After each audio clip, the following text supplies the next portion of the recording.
Okay, and we go straight to my Bauhaus Earth colleague, Alan Organschi, who is, apart from being a wonderful colleague, also the principal of Gray Organschi Architecture, teaching at Yale, and joined us on this journey. Thanks. Thanks, Phil. You can go right to the presentation. I think I've taken the job of wrapping up yesterday's conference this morning, which is always, goes to the kind of temporal component that is always interesting in conferences and urbanization. Today, I want to try to kind of touch on many of the themes. I'll miss some, and I apologize because it was a very rich session. But I think the first thing we need to do is talk about the name Bauhaus very quickly. The institution that is a historical artifact, Bauhaus, Städtliches Bauhaus, in Dessau and in Berlin. The New European Bauhaus, which is a much needed funding distribution system. And Bauhaus Earth, our institution founded by John, which is a school, or should I better say, a place of learning, our learning, everyone's learning, and the distribution of ideas and experimentation and learning and thinking through making. I love this photograph of a student trip, architecture students going on a study trip. These are the students and the future professionals who will be building the cities that we're now criticizing. Their inventions were wonderful, but we've learned that when advanced capitalism takes control of some great ideas, things can go terribly wrong. What I really like about this is that these future builders of the 20th century are being conveyed in horse-drawn carriage. But the Bauhaus, we have to remember, the original Bauhaus was responding not just to a kind of social dynamic, but the destructiveness, the cataclysm, a continental cataclysm. And so the idea was how to rebuild. And it was a crushing and quick-paced destruction of resources, land, ecosystems, wealth, homes. So we have a new, perhaps slower rolling, but as Jeffrey West said, and John as well, an accelerating challenge. And as we gaze out across greater metropolitan, or I should say megapolitan, Tokyo, which is the largest stockpile of man-made material in the world, we have to kind of understand what the implications of what we will build next, which is a doubling of all the Tokyos in the world. And I can go through this sort of Harper's Index of impact, which you all know and we've discussed all day yesterday.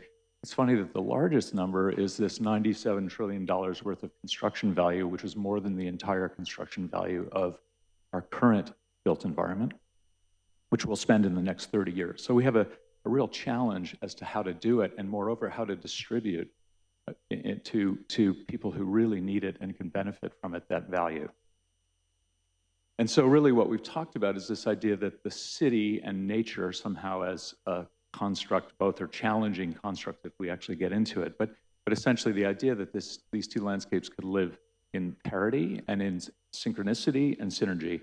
And really what the story has been so far has not been proven, right? What we've proven is that we can disturb every biological, physical, chemical system on the planet, but what we do has significant impacts, and we have to understand those and measure them, because our past record is, I say, a kind of deep hole that we have to dig ourselves out of.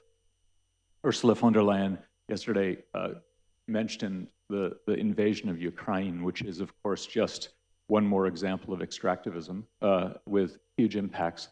And I think what really strikes me is that in a place where we're thinking a great deal, working with the ministries in Bhutan to rebuild the cities, what we're seeing is the construction typology in a country with enormous biological resources that are constitutionally protected, still building with materials that make the city look a little bit like Kharkiv. But strangely, all of the landscapes of extractivism have a kind of a military war footing kind of approach to the land that they live in, which is that there's no regard for much of anything except for the wealth that can be drawn out of the ground. And I'd be remiss in not mentioning that one of the largest sources of extractivism comes from in the built environment, our exploitation of human child labor, things like that, which we have to be talking about because the way that we build has enormous impacts on people, not just how they live, but how they survive and whether they have fair livelihoods. So John's construct and the Bauhaus Earth's construct is that possibly forests working in synergy rather than antagonism with cities, and this new form of building could be a way to solve the planet's problems. And I think there's a lot to investigate there, and that's our job. And we can, of course, say that the great benefits of carbon storage in wood and the incredible strength-to-weight ratio of wood, bamboo, taifa grasses, et cetera, can give us a pass, but we have to look really hard at how we make it, how we distribute those things, how we understand them, as in this school that we built, which is entirely made of biological material. We can give form, and we can assess it, and we can look carefully, and we can stop telling the forest what to give us, and rather ask forests and people promoting ecological silviculture who are trying to deal with biodiversity enhancement, soil remediation, disease control, wildfire mitigation. We can say, what are the trees that will be naturally coming out of the forest and when, and plan our buildings and the new components of buildings to do that, and also measure the carbon that is associated with that transfer of material. But let's also not forget that this creates livelihoods for people. This is a kind of indigenous population, if there is one, in the northeastern United States where I work, and there are skill sets that have been ignored and are now being embraced to produce schools and buildings for children who can't tell you where the gypsum came from in the ceilings, but know exactly where the trees came from to produce this building from northern Quebec. And they say this building smells good, which is probably the best aesthetic, the sign of beauty that I can think of. And when we talk about material density, we also have to talk about the density of our cities, because this model of land use and the infrastructure that it entails and the cost that it levies on land is intolerable. And it is interesting to me that the most intensive, high emissions, high energy extraction processing methods in the embodied section of the building life cycle produce quite efficient building morphologies in terms of energy consumption, whereas this rather low tech, low impact method of harvesting, and if properly done, renewability, produces the most destructive land use in terms of human morphology, morphology of the built environment. And so we propose a kind of radical bioregionality, that we remap resources not around political boundaries, but around biological boundaries and systems, and understand those and manage and govern those, and ask the people within them to be involved in the production of components that are mapped onto healthy carbon storing building envelopes, and to assess and perhaps monetize the value of that material stored in the built environment, because it's significant, so that we can incentivize the afforestation and forest restoration that John has spoken of. And we can carry this idea of carbon measurement through this stem succession, the growth of forests, to understand what every harvested forest, part of a forest, will regrow, how it will regrow, what kind of species will come out of it, and we can rebuild an entire urban morphology, and we can create durable carbon storage banks if we think about not just one building life cycle, but multiple life cycles of buildings and consumer products. We need to teach our students to go into the forest. These are architecture students going into a degraded sassafras forest to remove columns to trees that will become columns in a building that they built. And they learned how to do it, and they learned how to be foresters as well as architecture students and builders. And so back to our child, our brickmaker.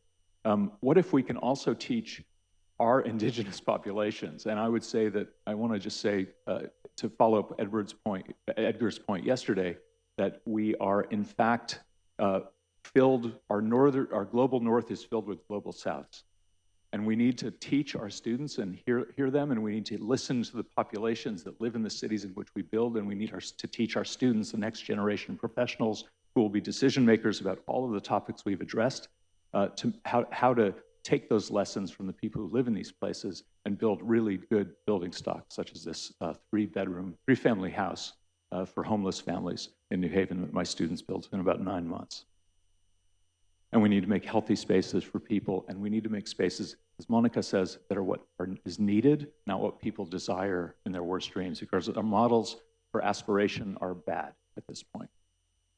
And we can make larger buildings that are urban and simple, and build them entirely out of biological material and house, as in this case, 70 families, African-American families in a very poor neighborhood.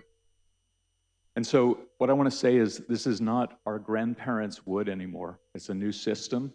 It requires a deep understanding of science, of design, and these things need to mix. And this room is a reflection of the very kind of interdisciplinarity, transsectoralism, and geographic reach that must be a component of how we experiment in the future, because we can make buildings that are uplifting, beautiful, inclusive, and also protect the planet. Thank you.